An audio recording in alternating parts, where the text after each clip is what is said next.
right. Take a few breaths here.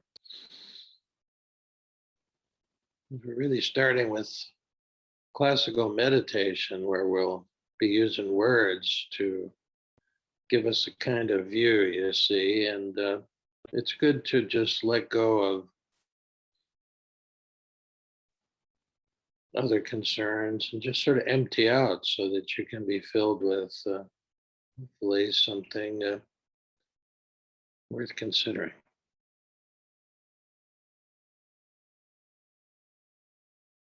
All right. Well, you may be aware that we have a refugee crisis all over the world now. Millions of refugees, but actually very old. The fact of the sense that, in a way, we're all refugees. Uh, you wouldn't be here if you weren't a refugee. We're all taking refuge. Maybe not in the formal Buddhist sense, but this virtual community was born during the pandemic, and where we were actually looking for a kind of refuge. And refuge goes, I mean, it's gone all the way back from when people went into caves, of course, looking for refuge. But, in terms of a spiritual refugee, which I'm talking about today, we're all kinds of spiritual refugees. About 500 years, 500 BCE, as they say, the Buddha was really one of the first pioneers of this. He realized something was wrong about living in this gated community that he lived in, and so he left and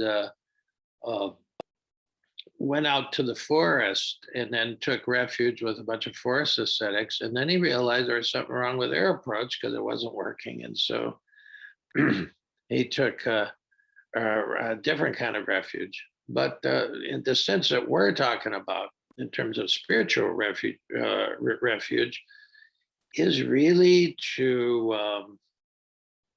it's a metaphor. Refuge is a metaphor for a change in orientation, sort of doing a 180 in terms of your orientation. Okay. The Buddha, what he was taking refuge from was the system that he was living in, the court system. He was a noble, he was a prince kind of thing, but also the religion of the day. It wasn't working for the people, so he went out looking for something else. 800 years, 500 years later, Jesus went out into the desert, same way, taking refuge, leaving the dominant culture in both cases. And he went to the desert, and 300-400 years after that, when Christianity had occurred, people left the cities of Egypt and Syria and Arabia, and they went to the desert again. Those are what we call the Desert Fathers, and they were taking refuge. Merton wrote about it in this book here. It's about the wisdom of the desert when he was trying to bring the Desert Fathers back. I'll just read you a little bit from the beginning of it. He said, he talking about these Desert Fathers. Society, limited by the horizons and prospects of life in the world, was regarded by the Desert Fathers as a shipwreck from which each single person had to swim for his life. These Desert Fathers were men who believed to let oneself drift along, passively accepting the tenets and values of what they knew as society was purely and simply a disaster. So they left. That was the beginning of Western monasticism. Of course, Buddha was the inventor of the monastery 800 years before the Desert Fathers. But these are two great traditions, and they both talk about leaving the dominant culture for something else, especially when your belief in it is no longer believable, no longer works. Okay. From the Buddhist standpoint, they're very clear on this. Jesus is a little harder to get because he's a poet, but it really is the same. From the Buddhist point of view, you're leaving your home in your conventional thinking that you got in childhood. Okay, uh, you're leaving this kind of you're leaving the world of, they would call samsara, and we talked about this term. If you want a refresher on samsara, which is just this kind of habitual cycle of habitual hamster wheel of suffering, where you keep dealing with the same issues and whatever, these habitual patterns you can't seem to break out of.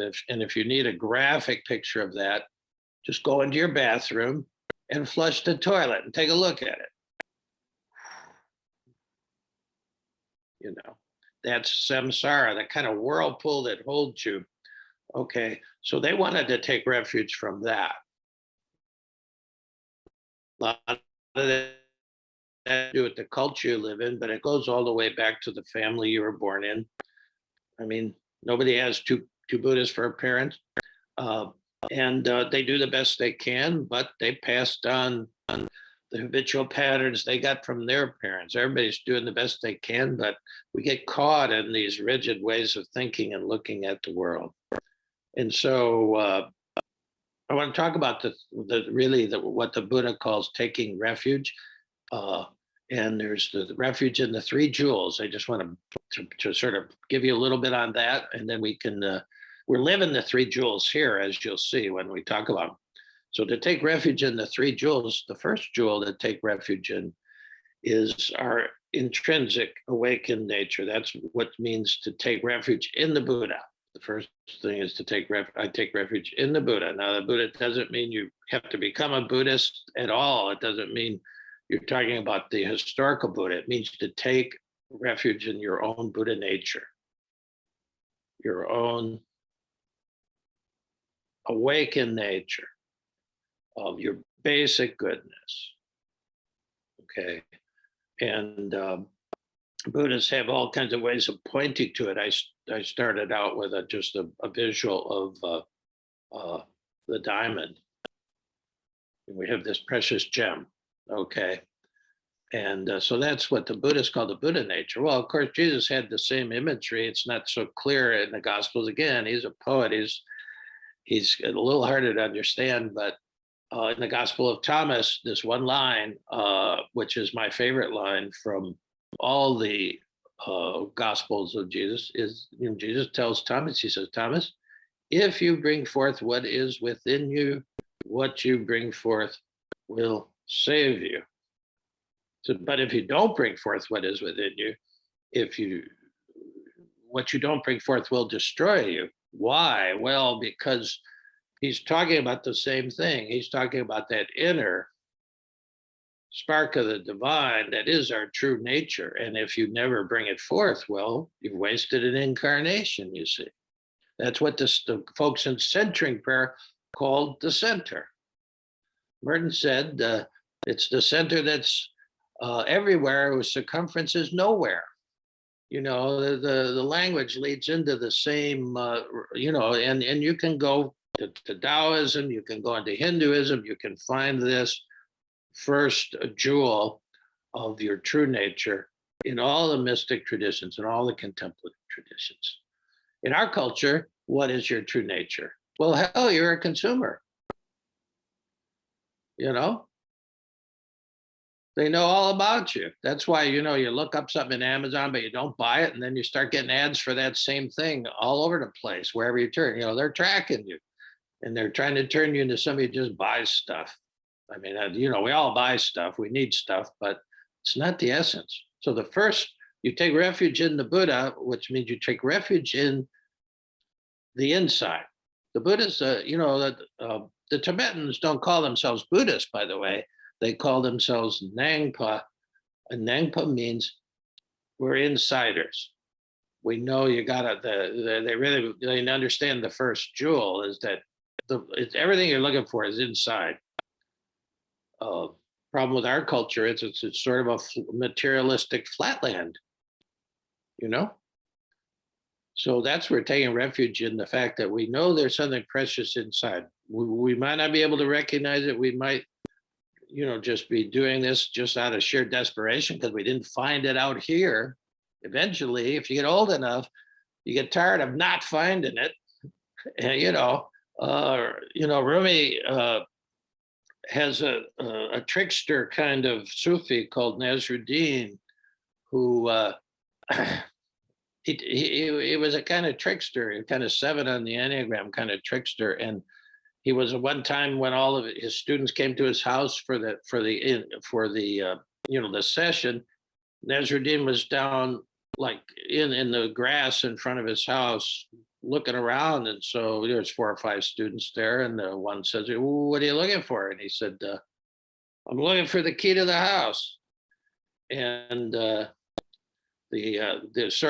sharpest of the students said, "Well, can we help you look?" He says, "Yeah, that'd be great. And then when we find it, we can go have our session." So they all get down their hands and knees and looking for this under the Turkish sun, and they're not finding it. And so the smart guy again says, "Nasruddin, if you know where you dropped it, maybe we could, it's quite a large lawn. Maybe we could focus our attention." And Nasruddin said, "Yeah, that's brilliant." He says, "I know exactly where I dropped it." And so they all perk up, and he says, "It's in the house." And your mind can't really get any traction on it. So then again, the sharp one says, "Well, Nasruddin, if you know you dropped it in the house, what are we looking for out here?" He said, why are we looking out here?" And Nasruddin said, "Well, isn't that obvious? The light's so much better out here." Yeah, that's classic. That's what we do our whole life. We're, Kenny Rogers said, looking for love in all the wrong places. Same thing. It's a perennial mistake we make. We're looking for it out here. If I could just rearrange the furniture in the Zendo just right, then I get enlightenment, or your living room, or your life. You can keep trying to rearrange everything and manage everything. It never quite works. And so that's the first jewel. We just say, all right, enough with that. I'm going inside. So that's the Buddha. That's taking refuge in the Buddha. The second jewel is you take refuge in what they call the Dharma, or the Dhamma. And that just really means reality. Okay. All you have to do is just think for about 10 seconds about the world we live in, the world of the big lie, the world of all this insanity. And you realize we're not really living in reality. You just watch news, just watch, most of the TV programs, fantasy. And so the Dharma is sometimes called the truth or the practice or whatever, but really it's the Buddha was saying, you're not going to be happy until you're actually living in reality. And the way is your heart, this inside place, will resonate with it. There's a kind of resonance to it. And the screensaver that I showed you, I'm going to put it back up again, because this is really the Dharma in a picture. Oh, wait, I don't want that. Well, I lost track of things here. Get out of there. Let's see. Okay, in case you came in late, you might not have seen this particular. It's off to my left. It's a little mini altar here. But this is ultimate reality to the Buddhists, and really in reality, whether you're a quantum physicist or not. The reality is nobody's separate from anything else. They don't say to be one. The Buddhists will say not two. You're not two. You see, you're not separate. And so that is the big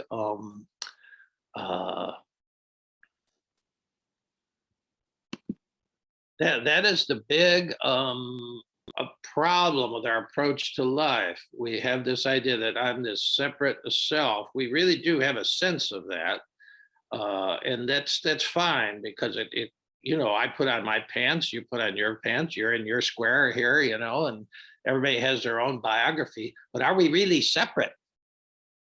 No, we're not. And you could go to quantum physics for that. You could go to the Buddha. You could go to, I and the Father are one. That's what Jesus is trying to say, the human and the divine. That's why we do this with the hands. We take the two hands and we put them together, normally in front of the heart. These are all images of this, the real reality. And so to take refuge in the Dharma, really to take refuge in this basic reality that nothing is separate. Everything's, Whitman said everything's connected to everything else in his Leaves of Grass. Yeah. And so that's the second thing, to really start working on this idea of just notice how much you feel separate from everybody else. That's a sense of the separate self, and it's a problem. A modern guy said, his name is Wei Wu Wei, is a modern kind of spiritual trickster and poet. He said, "Why are you unhappy? Why are you unhappy?" Well, because everything you think and all that you do is for yourself, and there isn't one. Why are you unhappy? Well, because everything you think and all that you do is for yourself, and there isn't one. Yeah, and he's, to decode that a little, he said it's because you're caught in the separate self, and so you always be managing things, trying to make things work out for you. We'll be reflecting on the idea that your life isn't about yourself in the future. Yeah, I'm going to work on that. Coming up, by the way, in a couple of weeks is our Saturday morning retreat where we're doing an intensive. Do try to make this. It's on the 13th. Just, drop me a line and just sign up for it, because we're really going to this kind of refuge thing. We'll take refuge for the morning in the truth that you're not separate. Yeah, that is the essence of the Dharma. And then the third jewel is called I take refuge in the Buddha, I take refuge in the Dharma, I take refuge in the Sangha. And the Sangha was just Indian term for the community. And that's the third thing, that you, as a refugee, you need a community. Jesus knew it. Buddha knew it. That's why communities always spring up in contemplative traditions. Even hermits, even the Desert Fathers would get together. Even though they live separately, they get together every once in a while for liturgy or whatever. And these are people, companions along the path. This is not easy to be a refugee. That's why these guys travel up from 2,000 miles to get to the border. They travel together in caravans. It's safe. It's the way starlings, you get 1,000 starlings all going together. It's protection, of course, but it's community too. And we have one here. It's a blessing of this heart-to-heart group. There's 25 to 30 of you who show up almost all the time. And we're contemplating these things together, and we're practicing together, okay? So these are the three refuges. Take the refuge in your own awakened nature, take refuge in the truth, that you're connected, you're always already connected. It's if your mind was like this, clear, you could see it all. But the nature of our mind is, this is what the Buddhists call ignorance. You're ignorant of the basic fact, and because we get all shook up by life, trauma, starting with birth, and that's why we try to have ways of calming that and clearing that water. Okay, so the truth, and then we take refuge. This is a terrific refuge. That's why you guys keep showing up. That's why I keep showing up. And we have other groups. You have a 12-step group you're going to, refuge, refuge. It's amazing that we're so negative in this world about refugees. It's been going on for a long time. So now, if you look at the structure of our 3-part structure for our get-togethers on Sunday, you'll see the 3 refuges. The Dharma comes first in our way of doing it, and we talk, we try to work on our view. That's the Dharma, is the view. And then we go into the inside. No words. We go into contemplation, direct experience of this and all this, because what's inside and what's outside, not disconnected, then you'd be making 2 out of the world, and we can do that too. But when you go inside, the interesting thing is when you start to get familiar with the inside, you see that the inside and the outside are 2. So, but we'll do the second. We'll do that jewel there, where we're going into the Buddha nature, into the Christ nature. And then the third one is the community. See, so really the structure of our meetings every Sunday is about taking refuge in these 3 jewels: the truth, the silence, and the inner brilliance, and then the community.